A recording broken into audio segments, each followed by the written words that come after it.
निगल लिए यूक्रेन के 51 शहर, रूस का खूनी तांडव।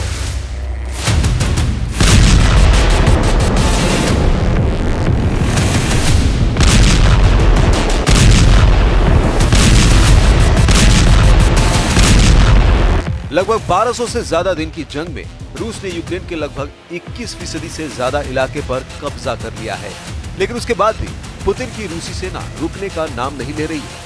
तुर्की में सीज फायर को लेकर हुई मीटिंग में कोई भी नतीजा नहीं निकला।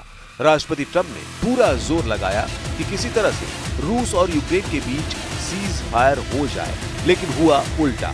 अब पुतिन की रूसी सेना ने यूक्रेन के 51 से ज्यादा शहरों पर चुन चुनकर हमले शुरू कर दिए हैं। पिछले 24 घंटे में पुतिन के सख्त आदेश पर रूसी सेना ने 24 घंटे के अंदर यूक्रेन पर 528 से ज्यादा धमाके किए हैं। दावा किया जा रहा है कि रूस ने बैलिस्टिक मिसाइलों, शाहिद ड्रोन और क्रूज मिसाइलों से यूक्रेनी शहरों पर कयामती हमले किए हैं।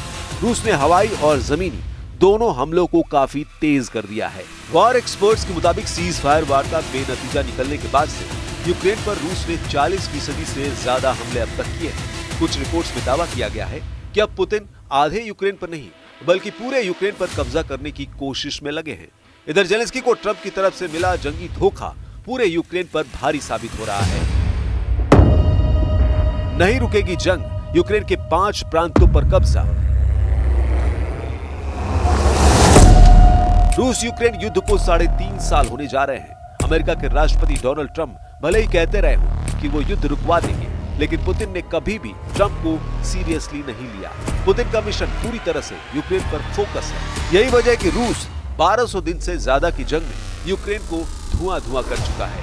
पिछले 24 घंटे में जिस तरह से खौफनाक और खूनी हमले रूस ने यूक्रेन पर किए हैं, उसने जेलेंस्की की बोलती बंद कर दी है। यूक्रेन के 51 से ज्यादा शहरों और गांवों पर भीषण हमला किया है। इस हमले में 20 से ज्यादा लोगों की जान चली गई और कई घायल हो गए। यूक्रेनी राष्ट्रपति व्लादिमीर जेलेंस्की ने इस हमले की निंदा करते हुए एक तीखा बयान जारी किया और अंतर्राष्ट्रीय समुदाय से तत्काल कार्रवाई की मांग की। जेलेंस्की ने ट्वीट कर कहा, हमारी आपातकालीन टीमें लगातार जमीन पर काम कर रही है। जहां जरूरत है वहां लोगों को राहत दी जा रही है। जेलेंस्की ने लिखा, रूसी हमले की भयावहता का अंदाजा इसी से लगाया जा सकता है कि रूस ने एक ही रात में लगभग 300 हमलावर ड्रोन से अटैक किए हैं। इसमें अधिकांश ईरान निर्मित शाहिद 136B ड्रोन थे, जिन्होंने यूक्रेनी इलाकों को तबाह किया है। इसके साथ ही रूस ने करीब 70 बैलिस्टिक और क्रूज मिसाइलों से विभिन्न शहरों पर हमला किया। यूक्रेनी वायुसेना के मुताबिक रूस ने 14 इस्कंदर M और KN-23 बैलिस्टिक मिसाइलों से हमले किए हैं। इसके अलावा 250 हमलावर शाहिद ड्रोन से हमले किए गए हैं। यूक्रेनी सेना का दावा है कि उसने यूक्रेन की 6 बैलिस्टिक मिसाइलों और 128 ड्रोन को मार गिराया। रूसी हमलों से यूक्रेन की राजधानी कीव समेत Zhytomyr, Khmelnytskyi, Ternopil, Chernihiv, Sumy, Odesa, Poltava, Dnipro, Mykolaiv, Kharkiv और चरकासी क्षेत्र में भारी नुकसान हुआ है। And you guys, you and your team deal with a very stubborn Vladimir Putin. Yeah. Do you and Zelensky. Yeah. But do you look at this very conflict Zelensky too. any differently now? Like, do you look at this and see Putin as the good guy or the bad guy? So, I've known him very well. अब आधे नहीं पूरे Ukraine पर कब्जा। UN के मुताबिक 3.5 साल की जंग में 30 लाख यूक्रेनी अपने ही देश में दूसरे ठिकानों पर जा चुके हैं, जबकि 60 लाख से ज्यादा यूक्रेनी विदेशों में शरण लिए हुए हैं। इधर पुतिन ने अमेरिका और यूक्रेन को साफ कह दिया है कि अगर सीज फायर चाहते हो तो यूक्रेन के कम से कम 5 प्रांत रूस के हवाले कर दो। हम आपको बता दें, रूस ने इन इलाकों पर हमले तेज कर दिए हैं जिन पर वो कब्जा करना चाहता है। अब आप ये जान लीजिए पुतिन सीज फायर किस शर्त पर करना चाहते हैं। रूसी सूत्रों के मुताबिक रूस ने यूक्रेन से 5 प्रांत देने को कहा है। रूस जिन 5 जगहों से यूक्रेन की आर्मी को हटाने पर तुला है वे हैं डोनेस्क, खेरसोन, खार्किव, ज़पोरिजिया और लुहांस्क। डोनेस्क एरिया में रशियन बोलने वालों का प्रतिशत ज्यादा है, जो खुद को रूस के करीब मानते हैं। आखिरी सेंसस के मुताबिक डोनेस्क की लगभग 75% जनसंख्या रूसी बोलती है। वे कल्चरली भी रूस से जुड़े हुए हैं। इसके अलावा साल 2014 में क्रीमिया के रूस में विलय के बाद यहाँ के लोग खुलकर मॉस्को के सपोर्ट में आने लगे। यूक्रेनी सेना और रूसी सपोर्टरों के बीच भारी जंग भी हो चुकी है। यूक्रेन का सर्वनाश, पुतिन के सीरियल अटैक शुरू। रूसी मिसाइलों के हमले, रूसी फाइटर जेट के हमले, रूसी ड्रोन के हमले, रूसी टैंक, तोप, रॉकेट से हमले यूक्रेनी सेना पर बेहद भारी पड़े हैं। जब से अमेरिका ने यूक्रेन से दूरी बनाई है, उसके बाद से यूक्रेन का एयर डिफेंस सिस्टम बेहद कमजोर साबित हुआ है। रूसी सेना आसानी से यूक्रेनी सेना को मार रही है। एक एक मोर्चे पर 300 से 400 सैनिक मारे जा चुके हैं। हालात यह है कि महज 90 दिन में ही 472 मोर्चों पर 22,000 यूक्रेनी सैनिक मारे जा चुके हैं। पिछले 4 दिनों से जो तस्वीरें आ रही हैं, वो बेहद भयानक है। रूसी हमलों से यूक्रेन का खार्किव इलाका आग का गोला बन चुका है। अब आप ये भी जान लीजिए कि पूर्वी यूक्रेन के डोनेस्क में वे कौन से 7 इलाके हैं जहां यूक्रेनी सेना की बुरी तरह से हार हुई है। अमेरिका स्थित institute for the study of war यानी ISW के मुताबिक रूसी सेना महज 48 घंटे के अंदर यूक्रेन के 7 सीमावर्ती इलाकों में जबरदस्त बढ़त बना ली है।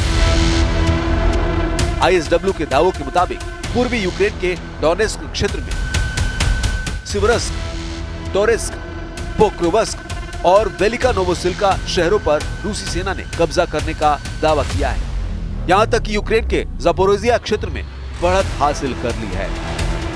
इसके अलावा रूस के बेलगरद शहर के उत्तर पश्चिम के मध्य डेमिडोवका, वर्खनोकाम्यांस्क और उत्तर दिशा की तरफ पोक्रोवस्क, वेलिका नोवोसिल्का पर पूरी तरह से कब्जा कर लिया है। रूस लंबे समय से यूक्रेन के लुहांस्क, डोनेस्क, हेरसोन और ज़पोरोजिया इलाकों पर सितंबर 2022 से कब्जा करके बैठा है। जहां कभी रूस को बढ़त मिल जाती है तो कभी यूक्रेनी सेना रूसी सेना को खदेड़ देती है। दोनों देशों के बीच युद्ध विराम पर सहमति नहीं बनने के बावजूद आपसी सहयोग के पहलू को दिखाता है। रूस के यूक्रेन पर बड़े पैमाने पर ड्रोन और मिसाइल हमले के कुछ घंटों बाद कैदियों की ये अदला बदली हुई है। यूक्रेन के राष्ट्रपति व्लादिमीर ज़ेलेंस्की और रूस के रक्षा मंत्रालय ने बताया कि शनिवार को दोनों पक्षों ने 307 सैनिकों की अदला बदली की। एक दिन पहले दोनों देशों ने सैनिकों सहित कुल 390 लोगों को रिहा किया था। तुर्की के इस्तांबुल में पिछले सप्ताह हुई बैठक में यूक्रेन और रूस के बीच बनी सहमति के तहत सैनिकों और आम नागरिकों को अदला बदली के तहत रिहा किया जा रहा है। हम आपको यूक्रेनी सेना के हमलों और दावों से जुड़ा वो वीडियो दिखा रहे हैं जब यूक्रेनी सेना ने दावा किया था कि उसने रूसी इलाके में घुसकर रूस के बेलगरद में तूफानी हमले किए और 30 से ज्यादा रूसी सैनिकों को ड्रोन और बम हमलों से मार डाला है।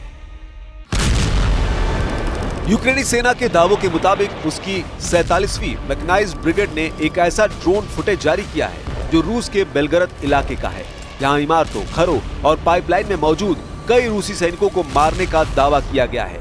हैरानी की बात यह है कि अभी तक यूक्रेनी सेना ने कभी नहीं माना था कि वो रूस के बेलगरद पर कब्जा करने की कोशिश में जुटी है, लेकिन अब यूक्रेन के राष्ट्रपति ज़ेलेंस्की ने भी ऐलान कर दिया है कि रूस के बेलगरद में यूक्रेनी सेना मौजूद है और रूस के बेलगरद पर कब्जा करने की कोशिश में जुटी है। ज़ेलेंस्की ने दावा किया कि उनकी सेना रूसी सीमा क्षेत्रों में हमले कर रही है। वॉर एक्सपर्ट्स का साफ कहना है क्योंकि यूक्रेनी सेना के हाथ से पश्चिमी रूस का कुर्स्क इलाका निकल चुका है, इसलिए अब यूक्रेन रूस के बेलगरद पर हमले तेज कर रहा है। यूक्रेन को डर है कि रूसी सेना उसके सुमे और खार्किव इलाके पर कहीं कब्जा न कर ले। इसको बचाने के लिए यूक्रेन की 225वीं असॉल्ट रेजिमेंट पूरी कोशिश कर रही है, लेकिन वो रूस के हमलों के सामने टिक नहीं पा रही है। पुतिन की रूसी सेना ने इतनी तेजी से हमले किए हैं कि यूक्रेनी सेना रूस के कुर्स्क इलाकों से भाग चुकी है, जबकि रूस के बेलगरद से भी भागने लगी है। अब ऐसे हालात में रूस जिस तरह से यूक्रेन के 51 शहरों और गांवों पर 24 घंटे में खूनी हमले कर रहा है, वो साफ साबित करता है कि रूस अब यूक्रेन से आर पार की जंग करने जा रहा है, जिसमें अब हो सकता है कि रूस पूरे यूक्रेन पर कब्जा करने की कोशिश करे।